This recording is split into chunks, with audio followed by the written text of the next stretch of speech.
نزلت بحذاهم وكل شيء. لا انا ديما محذاهم بيان سور. اول حاجه نترحموا على شهدائنا اللي ماتوا اليوم واستشهدوا.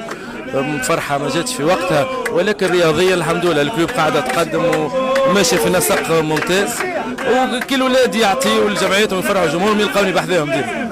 يظن الفريق الدولي يزحف تويك رويدا للقب. ان شاء الله مازال قدامنا برشا خدمه، ما نغلطوش، مازال البطوله مازالوا برشا ماتشات نكملوهم. نورمالمون اللقب نتاعنا نورمالمون معناها فيش كلام، ولكن يلزم نحتاطوا ونخدموا.